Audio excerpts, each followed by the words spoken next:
तो देखो last class तक हम लोगों ने पूरा वन ड्रॉ वाली क्वेश्चन निपटा दिया था, पूरा समझ लिया था। हम लोग आगे बढ़ते हैं, एक दो क्वेश्चन और कर लेते हैं जो मतलब पता होना चाहिए।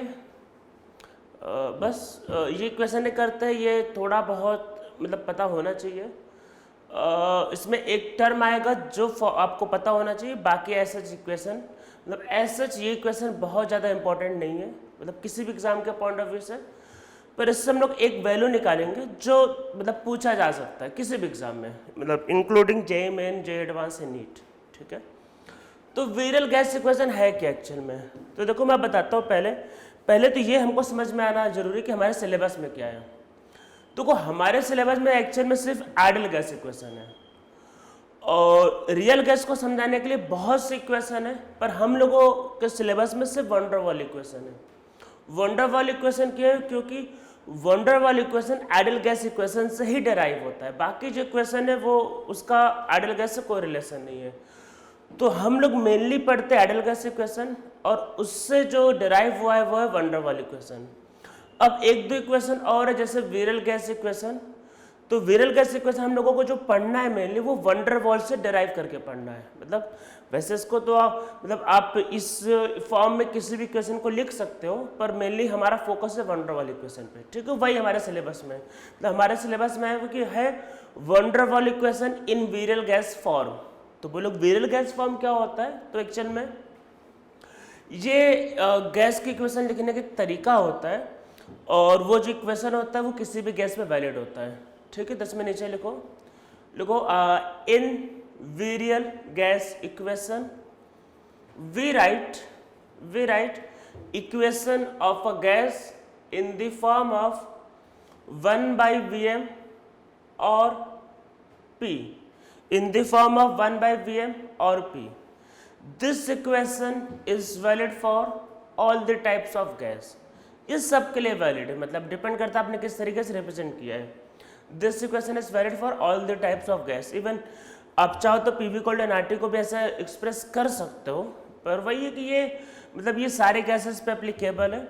हमारे सिलेबस में मेनली क्या वन डर वाल इक्वेशन विरल गैस इक्वेशन के फॉर्म में, तो हम लोग उसी को बस कन्वर्ट करेंगे। तो हम लोग नीचे हेडिंग लिखो वन डर वाल equation in the form of विरल गैस इक्वेशन।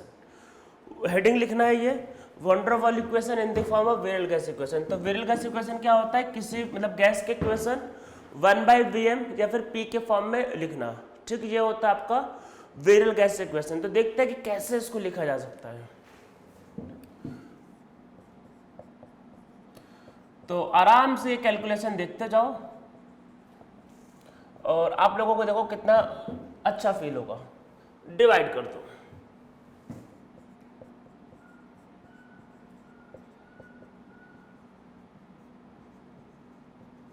अरे भाई डिवाइड कर दिया। Vm मोलर वॉल्यूम ये भी तो लिखवाया था वन डर वाली इक्वेशन, बहुत याद कर लेना। इधर ले आओ।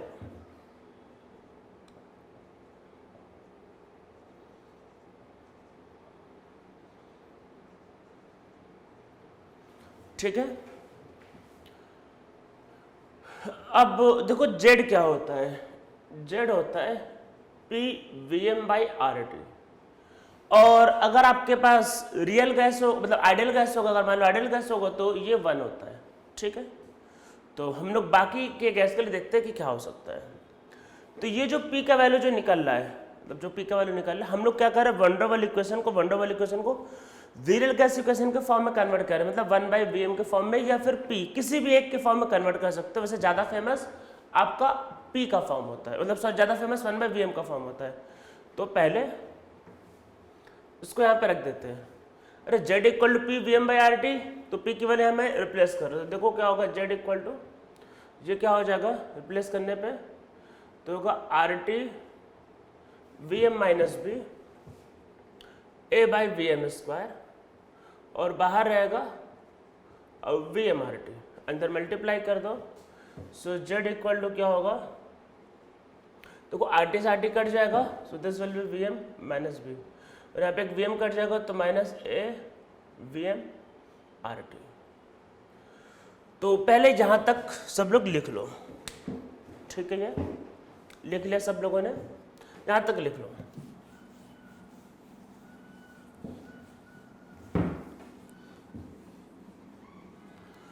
तो अब देखो विरल गैस इक्वेशन क्या होता है, किसी भी इक्वेशन को 1/Vm या फिर P के फॉर्म में लिखना। तो चलो लिख के देखते हैं कैसे लिखा जाता है। देखो Z इक्वल लिख सकते हो 1 + B/Vm + C/Vm² + D/Vm³। इस फॉर्म में लिखना, किसी भी इक्वेशन को इस फॉर्म में लिखना विरल गैस इक्वेशन कहलाता है। जैसे आइडियल गैस के लिए तो सिर्फ Z इक्वल टू 1 होता है, ठीक है। बाकी चीजें उसमें क्या होगा, फिर आप बोलो BCD क्या होगा, अरे BCD आर विरल गैस कांस्टेंट जो 0 भी हो सकते हैं, ठीक है। तो Z इक्वल टू ऐसा करके लिखा जा सकता है, या फिर आप चाहो तो ये ऐसा B'P, ये बताने के लिए कि अलग अलग कांस्टेंट है, ठीक है। तो कांस्टेंट की वैल्यू चेंज हो सकती है, तो C'P² D'P³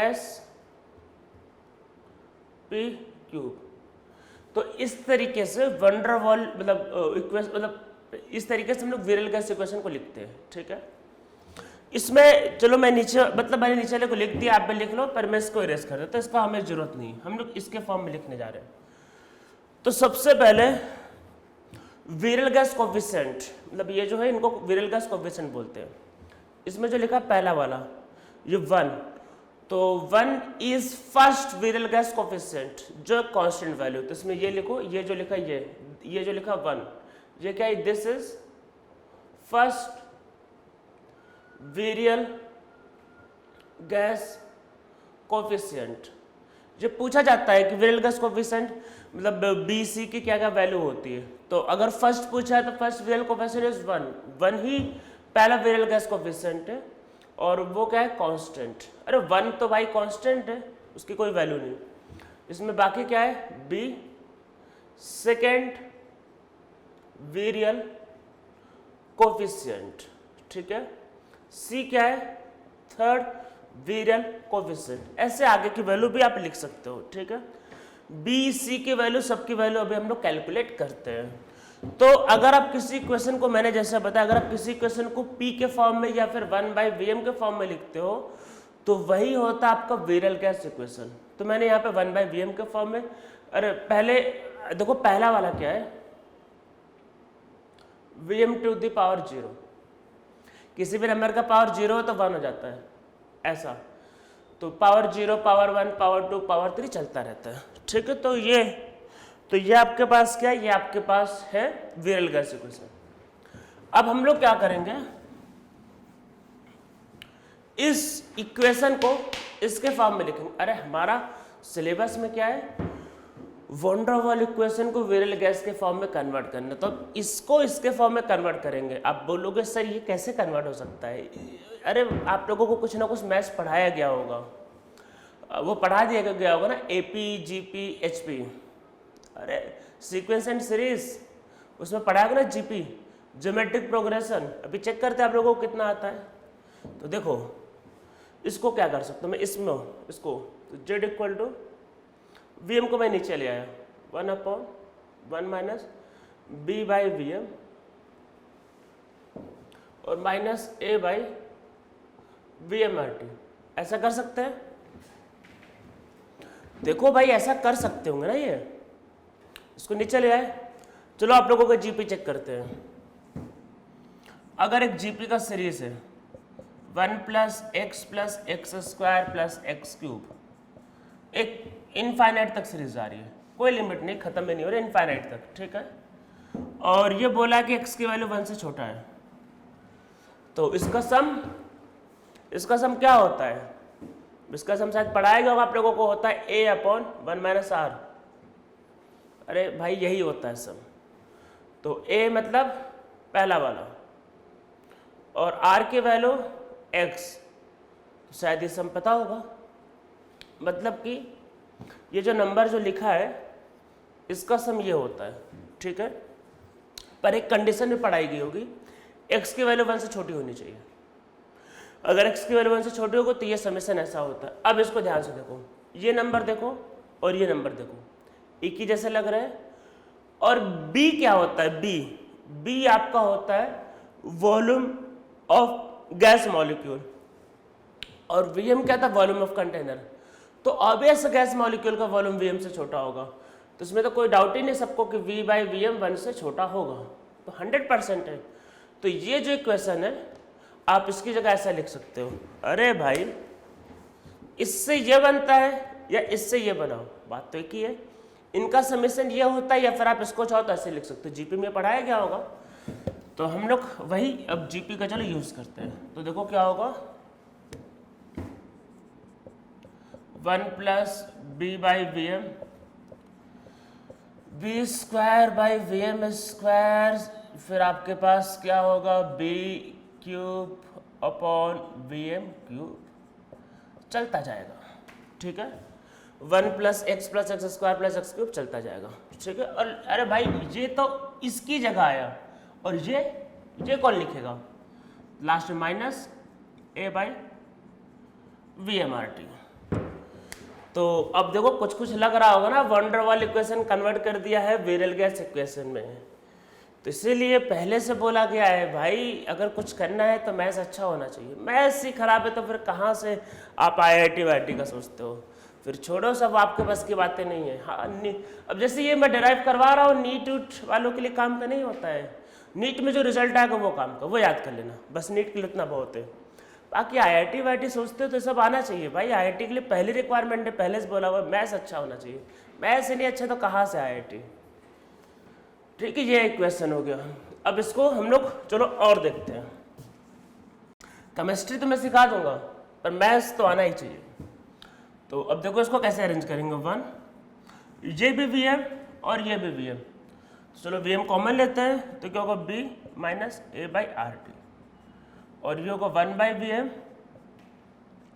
फिर B square by V M square, B cube by V M cube, ऐसे चलता जाएगा। अरे मैंने इसको और इसको कंबाइन करके लिख दिया, ठीक है। कंपेयर करते हैं, ठीक है। तो कंपेयर किया भाई, इसको और इसको कंपेयर किया तो b की वैल्यू क्या आता है, b minus A by R T. तो ये क्या है, दिस इज फर्स्ट तो 1 है, दिस इज सेकेंड विरल कोफिशिएंट, ठीक है भाई। b सेकेंड विरल कोफिशिएंट है, c के value b square, this is third विरल कोफिशिएंट।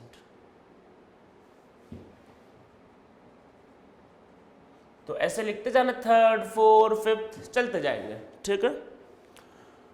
तो ये हो गया हमारा वॉन डर वाल equation in the form of विरल गैस इक्वेशन, ठीक है। तो ये याद रखना कि पहला वाला कांस्टेंट होता है, बाकी सबकी ये वैल्यूज है, ठीक है। अब हम लोग आते हैं इसमें कुछ करते हैं, कुछ ना कुछ करना पड़ेगा। चलो इक्वेशन तो आ गई, ये क्या है, दिस इज वॉन डर वाल equation in the form of विरल गैस इक्वेशन, उधर जेड है, जेड मतलब पीवी बाई आर टी, ठीक है। अब देखो क्या हो सकता है, एट लो प्रेशर, तो जब प्रेशर लो होगा तो जब P अगर लो होगा तो Vm क्या होगा, अरे हाई, प्रेशर और वॉल्यूम उल्टे चलते हैं, प्रेशर अगर आपका लो होगा तो वॉल्यूम हाई होगा, ठीक है। हम लोगों को इस पूरे नंबर के बारे में कोई आइडिया नहीं है, अरे इसमें बी भी है ए भी है, टेम्परेचर का भी कोई आइडिया नहीं है, कोई आइडिया ही नहीं हमको, ठीक है। तो हम लोगों को इस पूरे नंबर का कोई आइडिया नहीं, ठीक है। तो यहाँ तक तो डिस्टर्ब भाई नहीं कर सकते, इधर तो कोई आइडिया ही नहीं है। पर आगे देखो, अगर वॉल्यूम देखो बी, अरे बी तो भाई बी तो गैस मॉलिक्यूल का वॉल्यूम, आप खुद सोचो, देखो अगर प्रेशर लो बोला है तो इसका मतलब कि बड़ा कंटेनर है, अरे बड़ा कंटेनर प्रेशर लो है तो गैस मॉलिक्यूल दूर दूर होंगे तो गैस मॉलिक्यूल का वॉल्यूम ऑब्वियस कम होगा, ठीक है।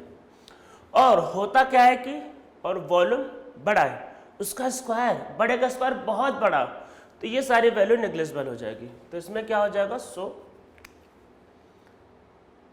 अरे Vm बड़ा है, Vm square is very very large, क्या हो जाएगा, आप इसमें B square by V M square को भी जीरो ले सकते हो, B cube by V M cube को भी जीरो ले सकते हो, तो सारी वैल्यू जीरो हो जाएगी। इसको जीरो नहीं ले पाएंगे, अभी मैं इसमें थोड़ा इन्फॉर्मेशन मिसिंग है कि टेम्परेचर के बारे में कुछ नहीं बताया है, अभी गैस के बारे में कुछ नहीं पता, तो ये इसको जीरो नहीं कर सकते। तो उसमें फिर क्या हो जाएगा, एट लो प्रेशर, ठीक है। सो क्या हो जाएगा, जेड इक्वल टू क्या हो जाएगा, 1 plus B minus A by R T 1 by V M, ठीक है। तो नॉर्मली लो प्रेशर पे क्या होता है, ऐसा होता है कि Z equal to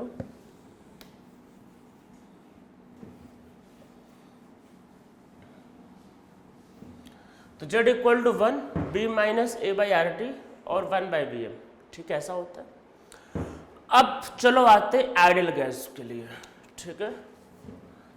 for ideal gas, तो वो आइडियल गैस में जेड की वैल्यू क्या होती है, 1, ठीक है। तो अब आप इधर देखो, अगर इसको 1 बनाना है, अगर इसको 1 कन्वर्ट करना है, तो ये वैल्यू अगर 1 लाना है तो ये वैल्यू, अरे देखो 1 बाई बी एम तो जीरो नहीं हो पाएगा, मतलब वो तो कोई ना कोई नंबर है। तो अगर आप इस नंबर को इस नंबर से मल्टीप्लाई कर दो और जीरो आ जाए, देखो जेड आइडियल गैस के लिए जेड इक्वल टू 1 चाहिए, तो ये टर्म जीरो होना चाहिए। अब ये टर्म तो जीरो है ही नहीं, ये तो पहले से लिख लिया कि भाई वी एम हाई है, ठीक है, तो ये लो है पर जीरो नहीं है, तो ये टर्म मतलब कि जीरो होना चाहिए। अरे यही एक तरीका है कि इधर वाले को जीरो कर दो, तो जीरो इंटू समथिंग जीरो हो जाएगा। तो उसका मतलब क्या होगा, जेड इक्वल टू 1 तब बनेगा जब मतलब so B minus A by R T क्या होगा, जीरो।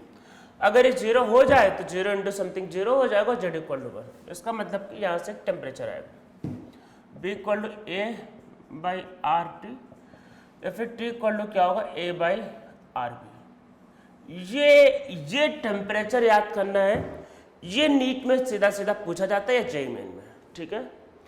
इसको बोलते दिस इज बॉयल्स टेम्परेचर, ठीक है, बॉयल्स टेम्परेचर। तो A by R B, Boyle's temperature लेने पे ये वाली वैल्यू जीरो हो जाती है और जेड 1 आ जाता है, और गैस कैसा बिहेव करता है, आइडियल गैस के जैसे, ठीक है। बट एक बात नहीं भूलना है, ये तब वैलिड है जब प्रेशर लो है। तो at low pressure when temperature is equal to the Boyle's temperature any gas behave like ideal gas, ये हमारा पूरा इक्वेशन है, ठीक है। तो इसको लिख लो, फिर नीचे लिखो। पहली बात लो प्रेशर है, ठीक है, तो लिखो at low pressure when temperature of gas is equal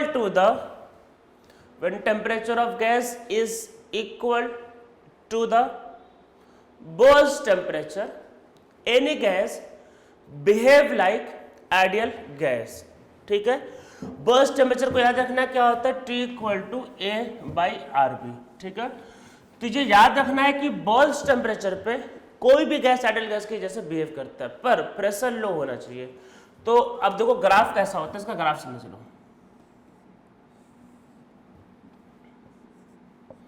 Z versus P का कर्व,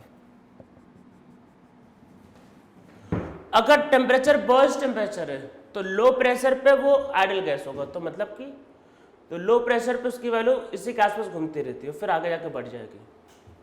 अरे हाई प्रेशर पे थोड़ी लगाता, हाई प्रेशर पे तो रिपल्सन हो जाता है, तो हाई प्रेशर पे ही होगा। तो जब प्रेशर लो है तो कोई यहाँ तक, मतलब उसी के आसपास घूमता रहेगा। तो जब लो प्रेशर होता है तो उस समय ये आपका कैसा बिहेव करता है, आइडियल गैस के जैसे, ठीक है। और ये कैसा टेम्परेचर, इसको बोलते हैं TB, T capital B, TB means Boyle's temperature. तो बॉयल्स टेम्परेचर की वैल्यू याद रखना, सबको याद रखना इंपॉर्टेंट है, ए बाई आर बी, ठीक है। तो इसमें नीचे लिखो at Boyle's temperature any gas behave like ideal gas for certain range of low pressure, एक रेंज तक करता है, for certain range of low pressure, और वो गैस टू गैस वेरी करता रहता है, ठीक है। तो ये ध्यान रखना है कि बॉयल्स टेम्परेचर का ये बिल्कुल मतलब नहीं कि बॉयल्स टेम्परेचर आ गया तो सारी गैस हमेशा आइडियल गैस होगा, हमेशा नहीं होता है। कब, जब प्रेशर लो होगा तब तक, ठीक है। प्रेशर अगर बढ़ जाएगा तो वो आइडियल गैस नहीं होगा। ठीक है, यहाँ तक समझ में आ गया। बॉयल्स टेम्परेचर हमको याद कर लेना है। और देखो ये जो पूरा डेरिवेशन था इसमें सबसे इंपॉर्टेंट यही था कि T इक्वल टू क्या होता है A/RB। नीट और जे के लिए वही इनफ है। बाकी बॉयल्स टेम्परेचर पे गैस आइडियल गैस के जैसा होता है पर प्रेशर लो होना चाहिए, ये बातों को ध्यान रखना है। बाकी एडवांस के लिए विरल कोफिशिएंट्स भी पता होना चाहिए कि फर्स्ट विरल कोफिशिएंट 1 होता है, सेकंड विरल कोफिशिएंट B-A/RTC जो होता है B², उसका भी नॉलेज होना चाहिए एडवांस के लिए। ठीक है, बाकी मेन और उसके नीट के लिए उसकी जरूरत है नहीं एक्चुअली में। समझ में आ गया? तो ये हम लोगों का हो गया आपका विरल गैस इक्वेशन। अब हम लोग करते हैं आपका एंड्रोस कर्व।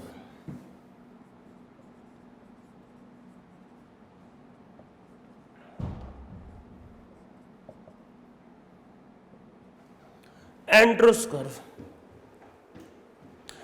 एंड्रू मतलब एक्चुअल में Andrew Symonds, Andrews curve, Symonds नहीं है, मैंने ऐसे बोल दिया एंड्रोस कर्व।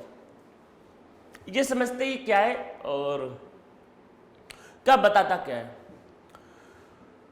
तो पहले आप आराम से सोचो, पहले आराम से मेरी बातों को सुन लो। अगर आपको गैस को लिक्विड में कन्वर्ट करना है, गैस को लिक्विड में कन्वर्ट करना है तो दो तरीके होते हैं लिक्विड में कन्वर्ट करने के। पहला कि टेम्परेचर को घटा दो, ठीक है। दूसरा प्रेशर को बढ़ा दो। अरे गैस को अगर कंप्रेस करोगे तभी लिक्विड फॉर्म में कन्वर्ट हो जाएगा। पहला टेम्परेचर घटाओ और दूसरा प्रेशर को बढ़ाओ। तो एंड्रूस कर्व में हम लोग क्या करते हैं, टेम्परेचर को कांस्टेंट रख के प्रेशर को बढ़ाते हैं। क्या करते हैं, टेम्परेचर कांस्टेंट होगा और प्रेशर को बढ़ाएंगे और फिर कंप्रेस करके किसी भी गैस को लिक्विड फॉर्म में कन्वर्ट करते हैं। ठीक है, तो इसमें नीचे लिखो, लिखो gas is converted into liquid form when, पहला लिखो टेम्परेचर इज लो, या फिर सेकेंड लिखो pressure is high.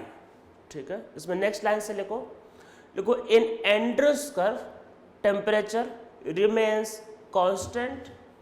In this we convert gas into liquid by increasing external pressure.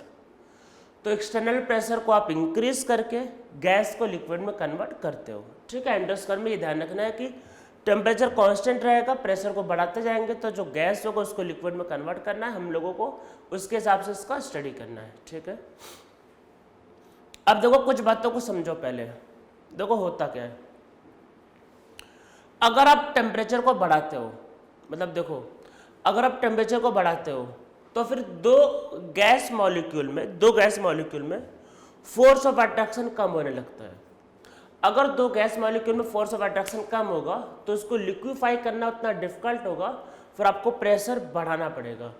तो याद रखना है कि जैसे जैसे टेम्परेचर बढ़ता है काइनेटिक एनर्जी बढ़ती है, या फिर दो गैस मॉलिक्यूल में फोर्स ऑफ अट्रैक्शन खत्म होने लगता है। तो अगर आप टेम्परेचर बढ़ाओगे फोर्स ऑफ अट्रैक्शन कम होगा तो उसको लिक्विफाई करना उतना ही डिफिकल्ट होगा, तो आपको फिर प्रेशर को बढ़ाना पड़ता है। ठीक है, अगर आपने टेम्परेचर बहुत ज़्यादा कर दिया तो हो सकता है दो गैस मॉलिक्यूल में फोर्स ऑफ अट्रैक्शन खत्म हो जाए और वो गैस मॉलिक्यूल फिर लिक्विफाई ना हो। तो को लिक्विफाई होने के लिए ये कंडीशन है कि गैस मॉलिक्यूल में अट्रैक्शन होना चाहिए। अगर बहुत हाई टेम्परेचर हो गया और गैस मॉलिक्यूल में अट्रैक्शन खत्म हो गया तो गैस मॉलिक्यूल लिक्विफाई नहीं होगा। आप सोचोगे कि ऐसा होता है, हाँ ऐसा होता है। तो जैसे जैसे आप टेम्परेचर को बढ़ाओगे वैसे वैसे क्या होता है कि आपका फोर्स ऑफ अट्रैक्शन कम होता है और गैस को लिक्विफाई करना डिफिकल्ट होता रहता है। और बहुत हाई टेम्परेचर पे फोर्स ऑफ अट्रैक्शन नहीं होता है, गैस लिक्विफाई नहीं होता है। ठीक है, ये बात को ध्यान रखना है। अब देखो जैसे मान लो कि एक गैस से सपोज करते हैं ऑक्सीजन गैस, वो सपोज करते हैं आपका मान लेते 0 डिग्री पे मैंने कंप्रेस किया, हो गया लिक्विफाई। 20 डिग्री पे मैंने लिया, किया कंप्रेस, हो गया लिक्विफाई। मैंने मान लेते उस गैस को लिया अब 100 डिग्री पे, मान लेते ऑक्सीजन गैस को मैं लिक्विफाई, मतलब मैं कंप्रेस कर रहा हूँ लिक्विफाई नहीं हो रहा। इसका मतलब 100 डिग्री पे लिक्विफाई नहीं हो रहा, 20 पे लिक्विफाई हो रहा है। तो एक कोई लास्ट टेम्परेचर होगा, मान लो कि 50 डिग्री, मतलब 50 डिग्री पे वो लिक्विफाई हुआ था पर 51 पे लिक्विफाई नहीं हुआ था। तो एक लास्ट टेम्परेचर होगा जिसमें कोई भी गैस लिक्विफाई हो सकती है। तो वो टेम्परेचर कहलाता है आपका critical temperature.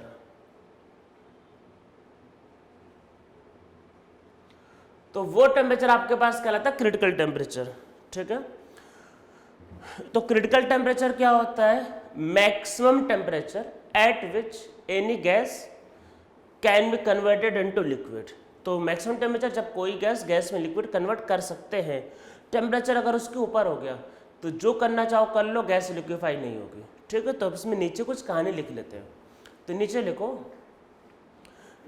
Eight low temperature gas is very easily converted into liquid when gas is compressed. फिर नेक्स्ट लाइन से लिखो as temperature increases force of attraction between gas molecule decreases, so conversion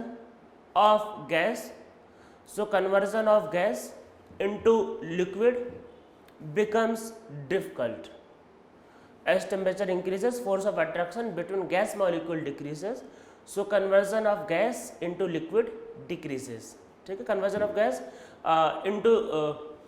so conversion of gas into liquid become difficult, ठीक है, become difficult, ठीक है। आगे लिखो at very high temperature force of attraction between two gas molecule become negligible, so gas molecule is never converted into liquid at high temperature।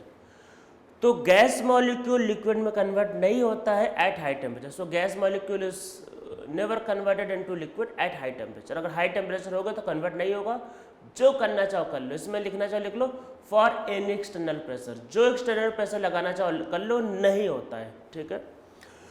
तो वो last temperature जिस समय जब कोई गैस लिक्विड में कन्वर्ट होता है वो होता है क्रिटिकल टेम्परेचर। तो इसमें नीचे हेडिंग लिखो क्रिटिकल टेम्परेचर, क्रिटिकल टेम्परेचर, और इसको लिखो TC।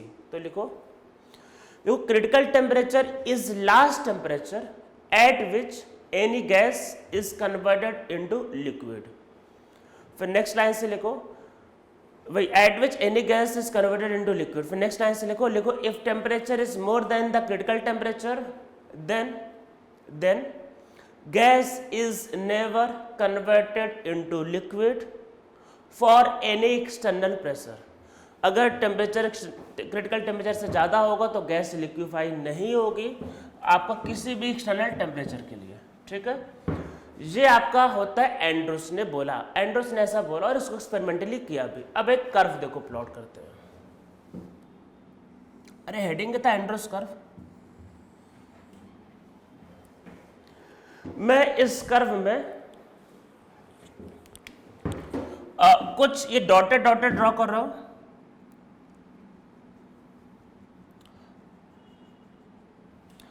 आप भी चाहो तो कर सकते हो।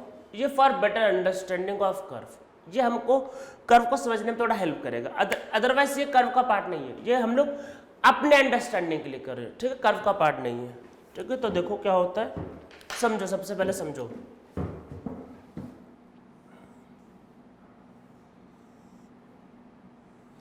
इधर P है,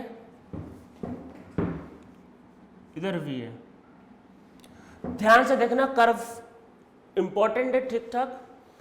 जे एडवांस के लिए तो बहुत ज़्यादा इंपॉर्टेंट है और मेन और नीट के लिए भी ठीक ठाक इंपॉर्टेंट है। इसका लास्ट में जो रिजल्ट आएगा वो जेई मेन और नीट, मतलब जेई मेन और नीट का फोकस सिर्फ फॉर्मूले पे होता है और एडवांस का फोकस तो सब पे होता है, तो सब कुछ पता होना चाहिए। तो देखो इसके अंदर क्या है, आपके पास कुछ गैस है,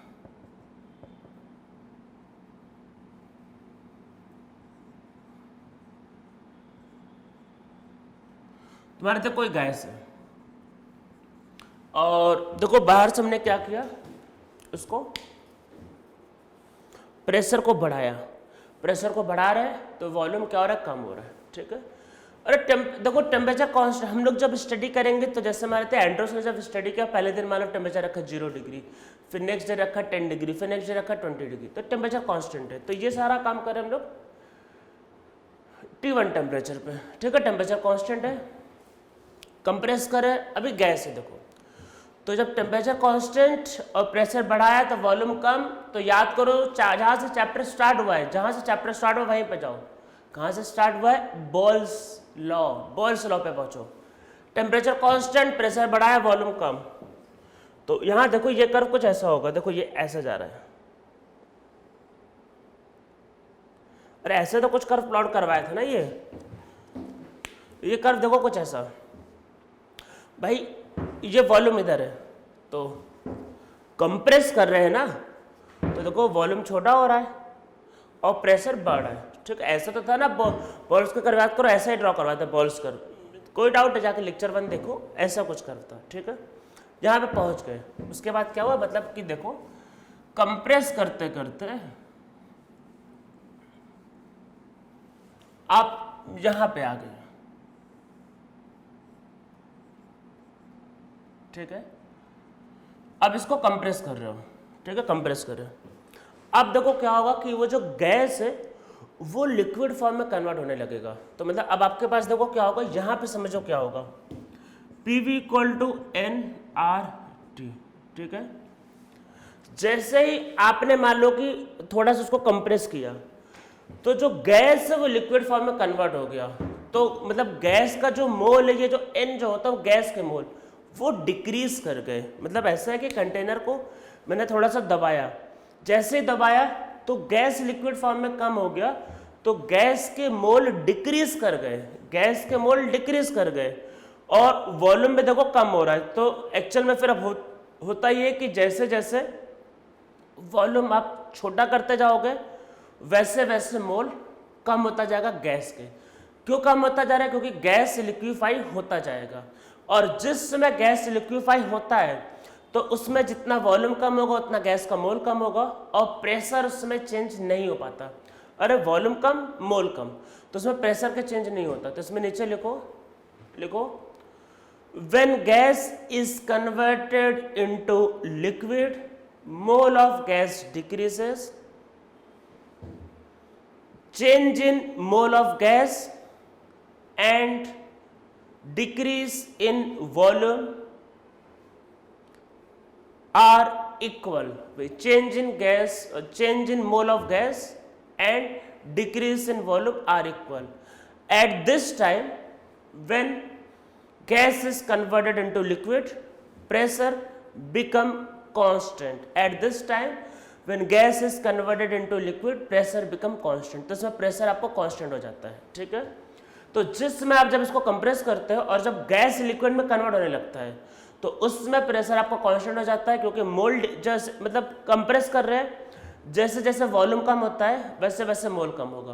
तो इसमें वॉल्यूम और मोल एक दूसरे की मतलब वही बैलेंस कर लेते हैं, प्रेशर कांस्टेंट हो जाता है। तो देखो यहाँ पे क्या होगा फिर, मतलब कि जैसे मैंने इसको कंप्रेस किया, मैं आपको दिखाता हूँ। देखो क्या होगा, जैसे मैंने कंप्रेस किया तो क्या होगा कि जैसे थोड़ा सा मान लो कंप्रेस कर दिया तो इसका एक पार्ट क्या होगा, देखो ये लिक्विड में कन्वर्ट हो जाएगा। ठीक है, इसको और कंप्रेस करोगे तो इसका और जो पार्ट होगा लिक्विड में कन्वर्ट होने लगेगा। तो वहां पे क्या होगा, वो लिक्विड में कन्वर्ट हो रहा है। तो देखो क्या होगा, ये जो लाइन मैंने जो ड्रॉ किया था, मैंने बताया वो उसी के हेल्प के लिए ड्रॉ किया था। ये बताना ये चाह रहा है कि इस समय आपका जो प्रेशर वो कांस्टेंट हो गया है, पर वॉल्यूम लगातार डिक्रीज कर रहा है।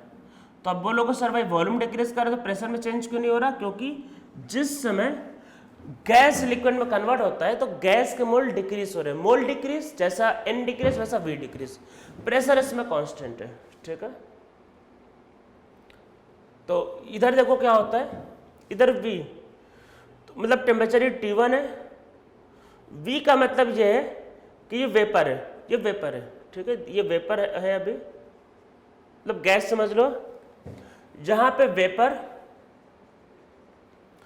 और प्लस लिक्विड दोनों है, वेपर और लिक्विड दोनों है। ठीक है, एक बार जब यहां पहुंच गए और सारा का सारा गैस लिक्विड में कन्वर्ट हो गया, मतलब सारा का सारा गैस लिक्विड में कन्वर्ट हो गया। ठीक है, यहां पे पहुंचते पहुंचते क्या हुआ, सपोज करते अरे कंप्रेस करते जाओगे गैस लिक्विड में कन्वर्ट होता जाएगा। तो सपोज करते एक टाइम पे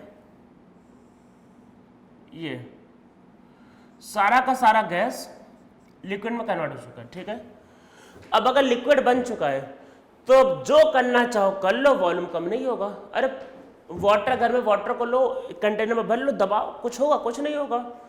तो लिक्विड एक बार बन गया तो कहीं कुछ नहीं होने वाला। तो मतलब एक बार लिक्विड मान लो बन गया, तो प्रेशर को जितना बढ़ाना चाहो बढ़ा लो, पर वॉल्यूम में चेंज होगा, पर नेग्लिजिबल, आपको पता भी नहीं चलेगा। तो वही देखो, प्रेशर देखो बढ़ा, वॉल्यूम में चेंज नेग्लिजिबल। तो यहाँ पे क्या है? लिक्विड। तो एक्चुअल में ये कर्व कुछ, ये लिक्विड है, तो ये कर्व कुछ ऐसा होता है। पहले वेपर, अरे ये वाला कर्व हम लोगों ने पहले से किया हुआ था बॉयल्स लॉ में। फिर यहाँ पे फ्लैट होता है। तो याद रखना है कि जब वेपर कन्वर्ट होता है लिक्विड में, तो उसमें आपका प्रेशर कांस्टेंट हो जाता है, फिर बाद में लिक्विड कन्वर्ट। ये टेम्परेचर T1 पे हुआ, ठीक है। फिर हमने बाद में टेम्परेचर को बढ़ा दिया। अब ऐसा फटाफट करते हैं, देखो अब टेम्परेचर को हमने बढ़ा के T1 से कर दिया T2। तो देखो जब हाई टेम्परेचर होगा, टेम्परेचर अगर ज़्यादा होगा तो फोर्स ऑफ अट्रैक्शन कम होगा, लिक्विफाई करना डिफिकल्ट होगा, प्रेशर को बढ़ाना पड़ेगा। तो टेम्परेचर हमने मार दिया T1 से कर दिया T2, मतलब बढ़ा दिया टेम्परेचर। तो हम लोग T1 से गए T2 टेम्परेचर पे।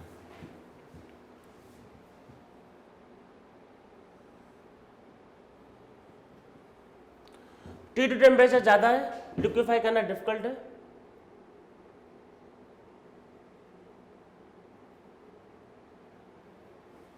और फिर यहाँ पे एक बार जब वो लिक्विड बन गया सारा, फिर जो करना चाहो कर लो, कोई फर्क नहीं। तो ये लिक्विड, ये वेपर प्लस लिक्विड और ये वेपर, ठीक है, ये ऐसा होगा टेम्परेचर T2 पे। हाँ एक चीज़ ध्यान रखना, रेंज कम होता जा रहा है, ठीक है, पर अब प्रेशर ज़्यादा चाहिए, टेम्परेचर ज़्यादा, so more pressure is required for the conversion of gas into liquid, ठीक है।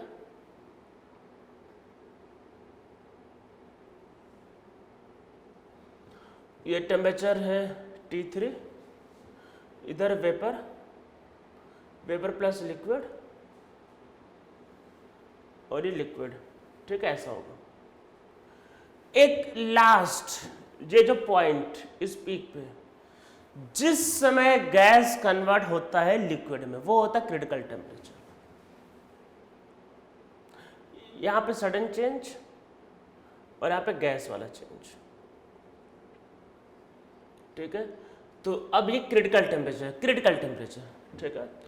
तो इधर आपके पास लिक्विड है और इधर आपके पास वेपर।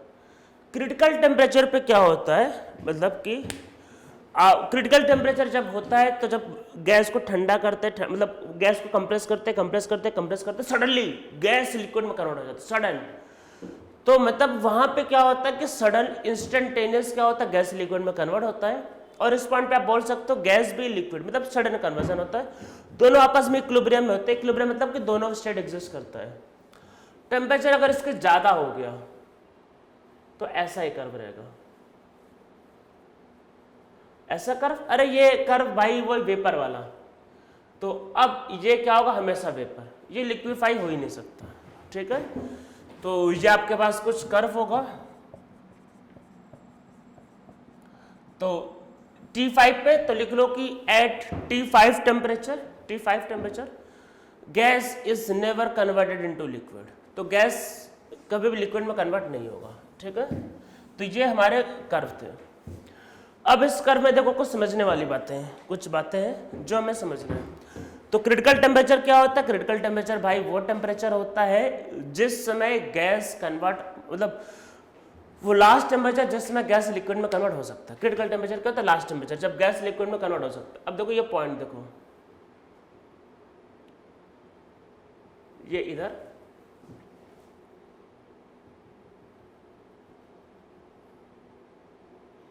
ये इधर, ये जो आ रहा है इसको बोलते पीसी और इसको बोलते वीसी। वो जो जेई मेनर एडवांस में जो पूछता है ना, सॉरी जेई मेनर नीट में, वो पीसी और वीसी की वैल्यू और टीसी की वैल्यू। तो पीसी का मतलब क्या है? क्रिटिकल प्रेशर, ठीक है। वीसी का मतलब क्या है? Critical volume. लिख लो वीसी क्रिटिकल वॉल्यूम। तो पहले देखो समझो, पहले बातों को समझ लो। और लोग वैसे मतलब लोग कुछ भी बता देते हैं, बुक में भी कई बार कुछ भी लिखा रहता है, पर आपको अगर एडवांस का टारगेट है तो सही में पता होना चाहिए एग्जैक्टली क्या होता है। देखो सबसे पहले क्या होता है, इसमें लोग पीसी के बारे में गलत बता देते हैं। पीसी के बारे में देखो क्या गलत क्या बताते हैं। टेम्परेचर है टीसी, ठीक है। तो टीसी टेम्परेचर पे आप जब इसको कंप्रेस करो तो एक प्रेशर आते ही गैस कन्वर्ट हो जाता है लिक्विड में, ठीक है। तो ये प्रेशर आते ही गैस कन्वर्ट हो गया लिक्विड में, ठीक है। अगर प्रेशर इससे ज़्यादा है, मान लो पीसी की कोई वैल्यू मान लो कि 10 एटीएम पे, सब उसको 10 एटीएम पे वो लिक्विड में हो गया। अगर 10 की जगह अगर मान लो 15 एटीएम लोगे तब भी लिक्विड होगा, ठीक है। 20 एटीएम लोगे तब भी लिक्विड होगा। तो एक्चुअली पीसी क्या होता है, पीसी होता है मिनिमम प्रेशर। अरे गैस को कंप्रेस करो तो मिनिमम प्रेशर जिस समय गैस कन्वर्ट होता है लिक्विड में एट क्रिटिकल टेम्परेचर, वो कहलाता है क्रिटिकल प्रेशर। तो लोग मिनिमम प्रेशर नहीं बोलते, बस लोग बोल देते हैं कि pressure at which gas is converted into liquid at critical temperature. तो भाई ऐसा तो प्रेशर मान लो 10 एटम में कन्वर्ट हो रहा है, तो 20 एटम प्रेशर ले लो तब भी लिक्विड बन जाएगा, 30 एटम ले लो तब भी लिक्विड बन जाएगा। तो लोग ऐसा मिनिमम वाला टर्म यूज नहीं करते कई बार, और ये मैंने कई बुक में देख रखा है कि स्पेशली जेईई मेन और नीट वाले ऐसा ही कर देते हैं, पर आप ये गलती नहीं करोगे। आप मिनिमम लिखोगे, साथ में ये ध्यान रखना है मिनिमम प्रेशर जिसमें गैस लिक्विड में कन्वर्ट होता है एट क्रिटिकल टेम्परेचर, वो होता है क्रिटिकल प्रेशर। इससे ज़्यादा प्रेशर होगा तब तो ऑब्वियस से कन्वर्ट हो जाएगा। तो कोई ना कोई तो वैल्यू बतानी पड़ेगा, तो मिनिमम वैल्यू, तो इसमें नीचे लिखो क्या होता है क्रिटिकल प्रेशर। लिखो minimum pressure at which gas is converted into liquid at critical temperature is known as critical pressure, ठीक है। तो वही minimum pressure at which gas is converted into liquid, gas liquid में कन्वर्ट होता है at critical temperature is known as critical pressure, ठीक है। अगर टेम्परेचर क्रिटिकल टेम्परेचर है और प्रेशर क्रिटिकल प्रेशर है, तो जो वॉल्यूम होगा वो कहलाता है क्रिटिकल वॉल्यूम। अरे पीवी को 90 से सोचो, अगर पी और टी फिक्स हो गया, मोल का तो कोई काम ही नहीं, तो एक ही बचा आपके पास वीसी, ठीक है। तो इसमें नीचे लिखो अब बोलोगे सर ये गैस की लिक्विड दोनों, ठीक है। अब इसमें दोनों है, दोनों मतलब उसमें गैस सडनली लिक्विड में कन्वर्ट हुआ, दोनों फॉर्म इक्विलिब्रियम उसमें होते हैं, तो दोनों एक्चुअल में होते हैं। तो उसमें नीचे लिखो when temperature is critical temperature and pressure is critical pressure, at that time volume occupied by gas, bracket में लिख लो, और लिक्विड, क्योंकि दोनों होता है, ब्रैकेट और लिक्विड, ब्रैकेट बंद कर दो, is known as critical volume. भाई वॉल्यूम ऑक्यूपाइड बाय गैस और liquid is known as critical volume, ठीक है। तो ये होता है क्रिटिकल वॉल्यूम। अब हम लोगों को क्या करना है, इसको वैल्यू निकालना है, किसकी, टीसी, पीसी और वीसी की हम लोगों को वैल्यू निकालना है, ठीक है। तो क्वेश्चन आता है कि कैसे वैल्यू निकलेगा टीसी, पीसी और वीसी की, तो उसकी वैल्यू निकालना है। इसको निकालने के देखो दो तरीके हैं। एक तरीका जो हर बुक में दिया रहता है, मैं बता देता हूँ क्या होगा, उसको सॉल्व करना बहुत चैलेंजिंग है, बहुत डिफिकल्ट है, तो वो नहीं करेंगे। मैं बता देता हूँ क्या होता है। और फिर दूसरा तरीका जो बहुत कम लोगों को पता है, समझ लो कि एक्सक्लूसिव, मतलब बहुत कम लोगों को पता है, मैं उसका यूज़ करूँ, बहुत सिंपल और बहुत अच्छा मेथड। मैं ऐसा नहीं कह रहा कि वो सिर्फ मुझको पता है, पर बहुत कम लोगों को वो मेथड पता होता है। नॉर्मली सारी बुक में तो एक लंबा सा मेथड दिया रहता है जिसको आदमी कोई सॉल्व भी नहीं कर पाता है, ठीक है। तो पहले वो समझते क्या है, तो देखो पहले भाई मैथ्स चेक कर ले, आपका कितना मैथ्स आता है। इसको बोलते हैं मैक्सिमा। अरे पता होगा ना मैक्सिमा क्या होता है, मिनिमा। और ये पॉइंट को, ये जो पॉइंट है, ये इस कर्व का मैक्सिमा है और इस कर्व का मिनिमा है। इस पूरे कर्व का ये मैक्सिमा है, इस पूरे कर्व का मिनिमा है, ये इस कर्व का मैक्सिमा है और इस कर्व का मिनिमा। तो इसको बोलते हैं this is point of inflection. भाई ये मैथ्स का टर्म है, कोई केमिस्ट्री नहीं है, ठीक है। तो पॉइंट ऑफ इन्फ्लेक्शन क्या होता है, point of inflection is maxima of one curve and minima of other curve. और ये मैक्सिमा है दोनों कर्व का, ये मिनिमा है दोनों कर्व का, ये एक का मिनिमा एक का मैक्सिमा। तो पॉइंट ऑफ इन्फ्लेक्शन लिखना चाहो लिख लो, it is maxima of one curve, minima of other curve, ठीक है। इन सब के लिए क्या होता है, dy बाई डी एक्स 0, ठीक है। अगर d2y by D x square अगर नेगेटिव होता है तो मैक्सिमा होता है, अरे पता होगा ना, ये नेगेटिव होगा तो मैक्सिमा होगा। इसके लिए अगर पॉजिटिव होगा तो मिनिमा होगा, नेगेटिव तो मैक्सिमा, पॉजिटिव तो मिनिमा। पर अगर जीरो हो गया तो, ये तो किसी ने बताया ही नहीं होगा शायद, और आप लोगों ने सोचा भी नहीं। अगर जीरो हो गया तो, अगर दोनों जीरो हो गए तो ये point of inflection, maxima of one curve and minima of other curve, ठीक है। तो ये आपका होता है पॉइंट ऑफ इन्फ्लेक्शन। अब इसको ध्यान से देखो, ध्यान से देखो, ये जो पॉइंट है, ये पॉइंट, ये इसका मैक्सिमा है और इसका मिनिमा, तो ये पॉइंट ऑफ इन्फ्लेक्शन आप लोग लिख लो अपने से, अपने बुकलेट में। तो so when temperature is critical temperature, pressure is critical pressure and volume is critical volume, point on the curve, point on the curve is point of inflection, point of inflection. This is maxima of one curve and minima of other curve. तो वो क्या है, point of inflection।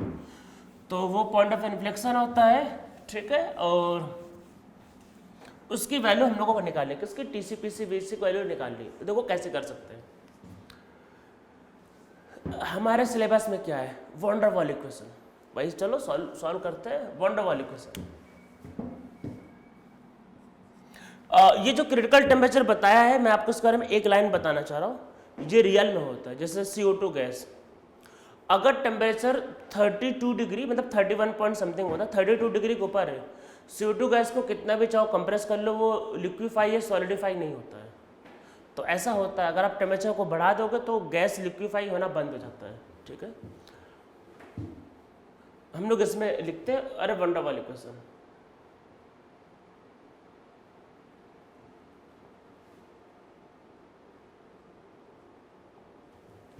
ठीक है ये,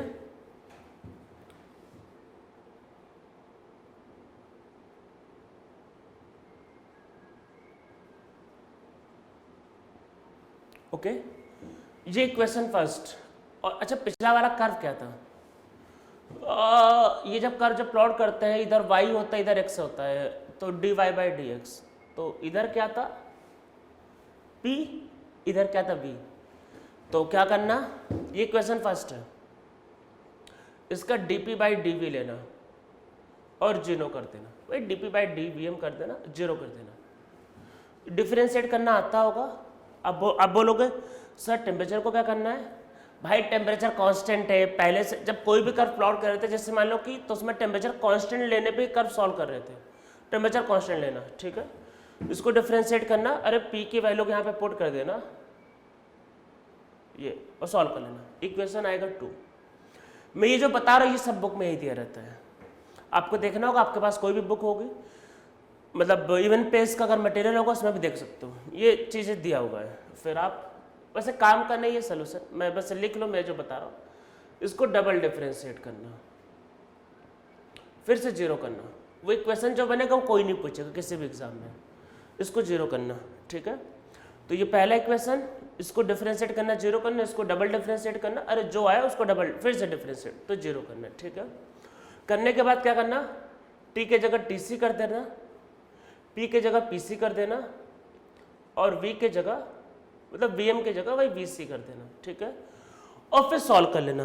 तो 3 equation है, 3 unknown, अरे TC PC VC 3 अननोन, तो आप इनकी वैल्यू निकालना in the term of AB and R।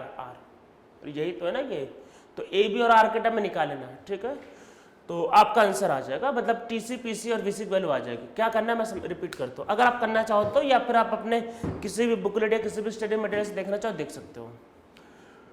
ये पहला इक्वेशन, इसको डिफरेंशिएट करना, जीरो करना, फिर डबल डिफरेंशिएट करना, जीरो करना, फिर तीनों इक्वेशन में P की जगह PC, T की जगह TC और V की जगह VC करना। तो 3 अननोन है, PC TC VC 3 अननोन है, 3 इक्वेशन सॉल्व करना, आपका आंसर आ जाएगा, ठीक है। तो ये पहला तरीका, बहुत ही लंबा मेथड और बहुत ही कॉम्प्लिकेटेड, ठीक है। कुछ अलग से करते हैं, सेम रिजल्ट मैं लेके आता हूँ पर कुछ अलग, देखो सिंपल तरीके से। कैसे, थोड़ा सा तो देखो कहीं ना कहीं तो मेहनत करनी पड़ेगी। इसको चलो मल्टीप्लाई करते हैं, अंदर करते मल्टीप्लाई। तो देखो पहले ऐसा P V M square minus A V M minus B equal to V M square R T. ठीक है, तो अंदर मल्टीप्लाई कर दो। तो सब देखते रहो क्या क्या हो रहा है।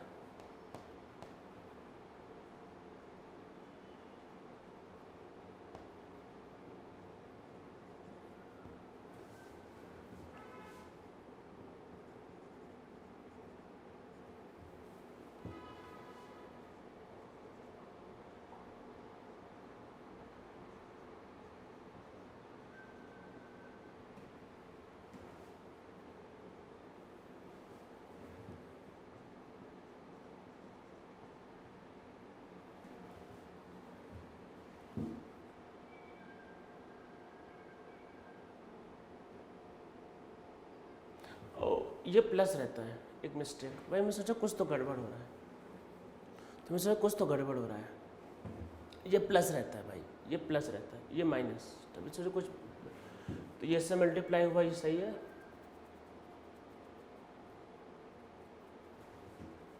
ठीक है, पिछले वाले क्वेश्चन में भी चेक करना अगर कोई मिस्टेक किया होगा तो। ठीक है, वैसे प्लस रहता है। This will be P into B, तो मैंने माइनस से लिखा, सही लिखा था ये। तो ये A इंटू वी एम, अच्छा ये प्लस होगा और ये माइनस, वही इससे में कुछ मिस्टेक था ये। ठीक है, तो माइनस माइनस और प्लस A वी एम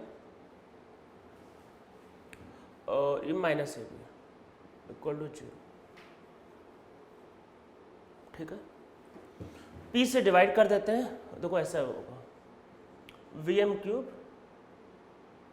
मैंने माइनस कॉमन ले लिया, P से डिवाइड कर देते। देखो क्या होगा, A plus are T by P और वी एम स्क्वायर। मेरे हिसाब से ही बनेगा, मेरे हिसाब से। मैंने इसमें माइनस कॉमन ले लिया है, एक बार फिर से चेक कर लेते हैं। ये A वी एम स्क्वायर मतलब P इंटू पी। ठीक है, P भी होगा। देखो जब P को डिवाइड किया है, एक्चुअल में जब P को डिवाइड किया है तो इसका P कट गया एक्चुअल में, मतलब पूरे को समझ लो P से डिवाइड कर दे पूरे को। तो इसमें R T by minus common ले लिया, तो इसको भी डिवाइड किया, तो plus A by P into V M, और इधर डिवाइड किया तो minus A B by P is equal to 0। ठीक है, ये इक्वेशन बनेगा मेरे हिसाब से।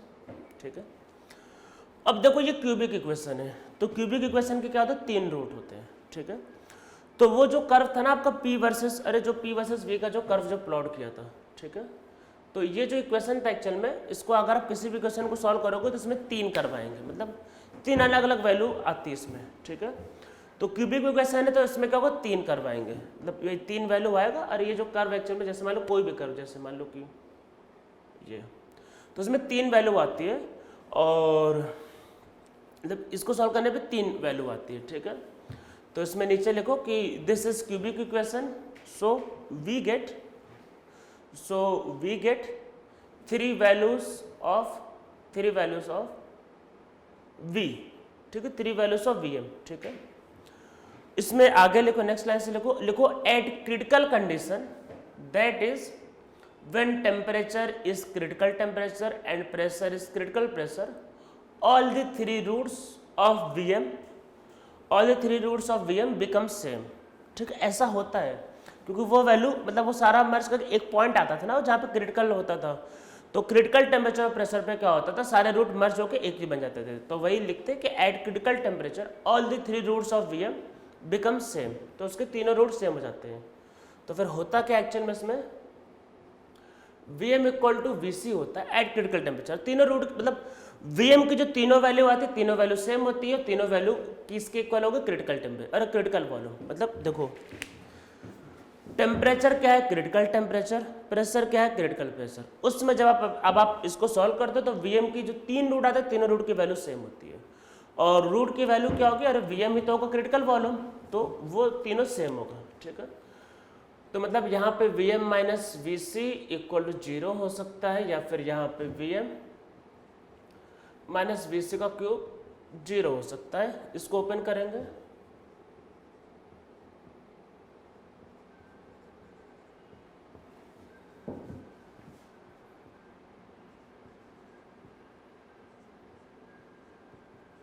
ठीक है, ये इक्वेशन फर्स्ट, ये इक्वेशन सेकंड, दोनों को कंपेयर करना है, यही बस करना है इसमें। तो compare first and second, compare करते हो, देखो ये वैल्यू देखो क्या होगा, 3VC इसके इक्वल होगा, तो किसके इक्वल होगा, A plus RT by P के, ठीक है। कंडीशन क्योंकि क्रिटिकल कंडीशन है, ध्यान रखना, मतलब हम लोग क्या कर रहे हैं, देखो फिर से समझो, हम लोग अभी सॉल्व किस पे कर रहे हैं, eight critical temperature and pressure. तो क्रिटिकल टेम्परेचर और प्रेशर पे सॉल्व कर रहे हैं, क्रिटिकल टेम्परेचर और प्रेशर पे। तो क्रिटिकल टेम्परेचर प्रेशर पे सॉल्व करते ध्यान रखना है कि ये टी की ये सब पीसी कर दो। अरे when temperature is critical temperature, pressure is critical pressure, all the values of Vm become equal to Vc। तो टेम्परेचर Tc की जगह Pc, मैंने इसको Pc और Pc कर दिया, चेंज कर दिया, ठीक है। तो ये Pc और Tc, ये पहला मतलब पहला नहीं तीसरा इक्वेशन, ठीक है। A by Pc will be equal to 3VC square, this will be question number 4, and AB by PC will be equal to VC cube, this will be question number 5, ठीक है।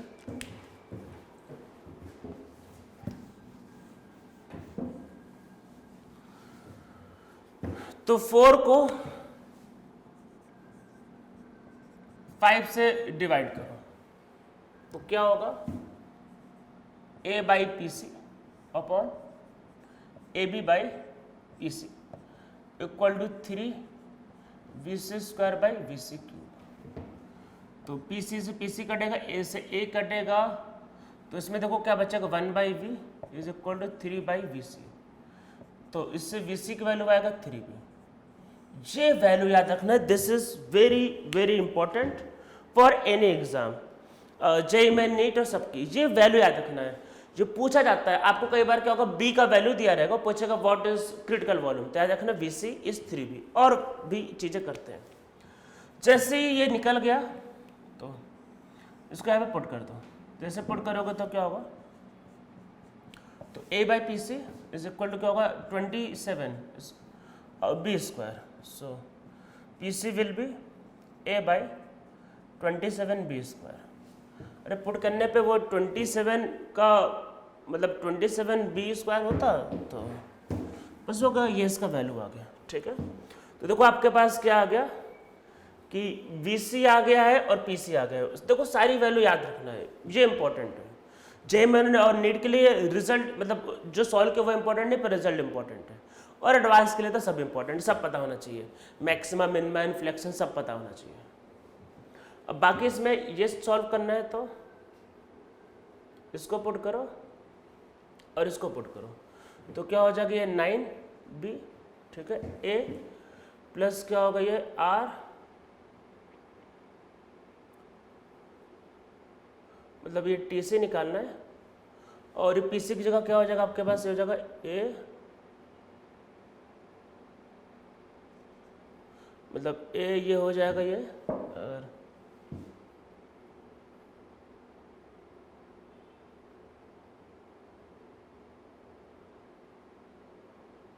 मेरे हिसाब से A नहीं होगा, शायद से B होता है इसमें, ये शायद मैंने कहीं कुछ गलत किया है, ये A नहीं होता है, B होता है। आप एक बार इसको चेक कर लेना, क्योंकि मुझे ऐसा याद है कि B होता है और उधर जाके कट जाएगा, ये B है। आप एक बार कैलकुलेशन को चेक कर लेना, ये B होगा, ठीक है, B एक्चुअल B, तो इसको यहाँ पे रखना, ये B होता है ये, और फिर ये A आएगा, PC की जगह मतलब रखा, तो ये ऊपर चला जाएगा, तो ऊपर क्या होगा, 27B स्क्वायर एक्चुअल में।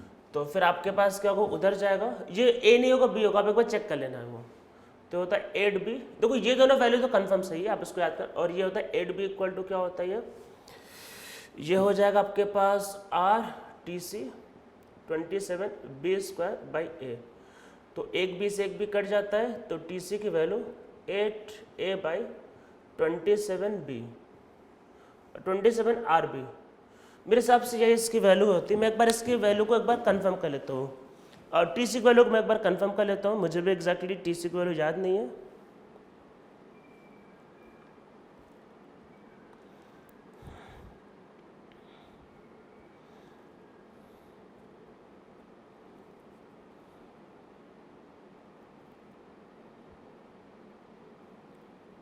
8a/27 RB सही है। तो वही ये दिस मस्ट बी, तो बी रहता है वो, कहीं कुछ मिस्टेक हो वो बी रहता है वो, ठीक है। 8a/27 RB और ये होता है a/27 b पर, ये से बाकी सब मुझे याद है एक्चुअल में। वैसे a इक्वल होता है 27 b² और आपके पास वो 3b, ठीक है। तो ये तीनों क्रिटिकल टेम्परेचर, प्रेशर और वॉल्यूम की वैल्यू याद रखना है, ये समझ में आपको मतलब आना चाहिए। और ये नीट और जेईई में मतलब दोनों के लिए इंपॉर्टेंट है, ठीक है। अब हम लोग इसमें एक टर्म और लिख लेते हैं एक्चुअल में मेन टॉपिक हो गए, चैप्टर हमारा नियरली कंप्लीट हो चुका है, पर हम लोग कुछ चीज़ें आज और आगे वाले टर्म में करेंगे जो आपको चैप्टर को अच्छे से सॉल्व करने में बहुत हेल्प करेगा। तो एक इसमें टर्म लिखते हैं एक्वस टेंशन। तो देखो एक्वस टेंशन क्या होता है, पहली बात तो सरफेस टेंशन से कंफ्यूजन नहीं होना, सरफेस टेंशन अलग होता है। तो वाटर वेपर जो, तो वाटर वेपर अरे मान लो कि एयर है, तो एयर में वाटर वेपर भी तो होता है और वाटर वेपर भी प्रेशर लगाएगा। तो वाटर वेपर जो प्रेशर लगाता है उसको बोलते हैं एक्वस टेंशन। तो इसमें नीचे लिखो pressure exerted by water vapor is known as aqueous tension. It is also known as vapor pressure. इसको वेपर प्रेशर एक्वस टेंशन बोलते हैं, ठीक है। ये क्या होता है, pressure exerted by water vapour, ठीक है। तो जैसे मान लो कि अरे आपके पास यहाँ पे ऑक्सीजन गैस है और मान लो वाटर वेपर, अरे ये भी हो सकता है, ठीक है। हो सकता है आपको बोले कि ये total pressure 500 mm of Hg है, ठीक है। तो ऐसे में अगर मान लो कि अगर ऑक्सीजन गैस का प्रेशर अगर 450 mm है सपोज करो, तो Dalton's law of partial pressure apply करना है और H2O जो गैस का जो प्रेशर होगा वो फिर 50 mm। अरे दोनों को मिला के 500 होगा, तो अगर ये इतना तो ये इतना, ठीक है। इसमें एक चलो कुछ बताने लायक बात थी नहीं, पर ये ध्यान रखना कि एक्वस टेंशन क्या होता है, pressure exerted by water vapour, ठीक है। अब मैं जो इसके बाद बताने जा रहा हूं वो बहुत ही ज्यादा इंपॉर्टेंट है, बहुत ज्यादा इंपॉर्टेंट है। अगर कोई एक्वस टेंशन पे कोई सीधा साधा क्वेश्चन मान लो एक सिंपल सा क्वेश्चन आया जैसा जो मैं बता रहा हूं वैसा, तो मैं जो बात बताने जा रहा हूं बिना उसका यूज किए हुए फिर वो क्वेश्चन नहीं आएगा। तो देखो लिखो सब लोग, इसमें बहुत ही ज्यादा इंपॉर्टेंट पॉइंट है ये जो एक्वस टेंशन जो होता है ये वॉल्यूम ऑफ कंटेनर या फिर आपके पास जो भी बाहर का प्रेशर है उस पर डिपेंड नहीं करता है, ये सिर्फ और सिर्फ एक ही बात पर डिपेंड करता है, टेम्परेचर पे। अगर टेम्परेचर चेंज नहीं होगा तो एक्वस टेंशन कभी चेंज नहीं होता है, ये बात लिख लो। और बाकी देखो एक्वस टेंशन क्या होता है इसके बारे में तो डिटेल में थोड़ा आगे किया जाएगा, पर अभी इस चैप्टर में आपके लिए ये पॉइंट इंपॉर्टेंट है। तो इसमें नीचे लिखो aqueous tension that is vapour pressure of water, that is vapour pressure of water depends only on temperature। और ये बात मतलब बोलने के बाद भी only on temperature भी लोग मतलब पता नहीं कैसे कैसे लोग होते पूछते रहते सर प्रेशर पे क्या होगा, अरे भाई मतलब क्या है ये, अरे जब बोल दिया only on temperature तो बाकी चीजें ऑटोमेटिक खत्म, बाकी पे डिपेंड ही नहीं करता है। only on का क्या मतलब है, तो याद रखना है कि vapour pressure depends only on temperature, ठीक है। ओनली ऑन पे अंडरलाइन कर लो उसको और फिर नीचे लिखो vapour pressure of water that is aqueous tension does not depend on volume of container and pressure. Volume of container और प्रेशर पे डिपेंड नहीं करता है, इस बात को ध्यान रखना है ये। तो अगर आप ये नहीं ध्यान रखोगे तो गलत हो जाएगा, ओनली ऑन टेम्परेचर, सिर्फ और सिर्फ टेम्परेचर पे डिपेंड करता है। अब एक क्वेश्चन पे आते हैं जो आपको नॉर्मली पूछा जा सकता है इस पे, ठीक है। एक डायग्राम ड्रॉ करो, चलो भाई ऑक्सीजन एंड H2O गैस, ऐसा ले लो, ये कंटेनर लो, ये पिस्टन मूविंग, ठीक है। पिस्टन मूविंग करना है, इसको कंप्रेस कर सकते हैं, ठीक है। आपको बोला है कि टोटल प्रेशर इज वही कर लेते हैं 500 mm ऑफ Hg, ठीक है, ये बोला हुआ है। और वाटर वेपर का जो प्रेशर है वो बोल रहा है 50 mm ऑफ Hg, ठीक है। इसमें नीचे लिखो if volume of container is reduced to half, if volume of container is reduced to half at constant temperature, what will be final total pressure, ठीक है। अगर वॉल्यूम ऑफ को आपने रिड्यूस किया है, हाफ कर दिया है, तो what will be final total pressure और टेम्परेचर इज कांस्टेंट। तो देखो सबसे पहले वाटर वेपर का प्रेशर है 50, तो ऑक्सीजन का प्रेशर 500 माइनस 50, तो this will B 450 mm।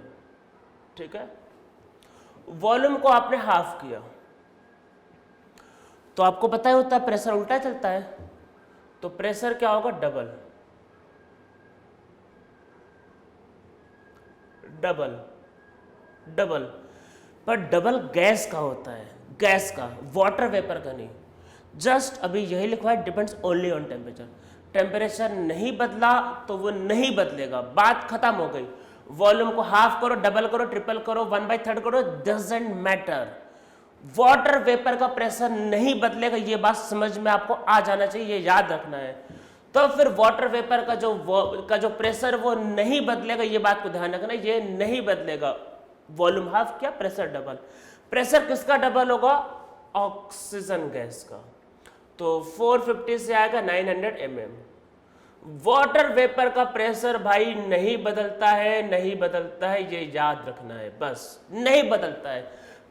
Volume half करो, वॉल्यूम डबल करो, ट्रिपल करो, डजंट मैटर, कोई फर्क नहीं पड़ता। So final answer is 950 mm of Hg। तो ये इस बात को ध्यान रखना है कि जब आपको ऐसा क्वेश्चन दे वाटर वेपर और ऑक्सीजन गैस का, तो इस तरीके से सॉल्व करना होता है। मतलब जब भी वाटर वेपर का क्वेश्चन दे किसी गैस के साथ, तो आपको इस तरीके से इन क्वेश्चंस को सॉल्व करना होता है। ठीक है, आज के लिए इतना काफ़ी है। वैसे आप लोगों का ये चैप्टर खत्म हो चुका है।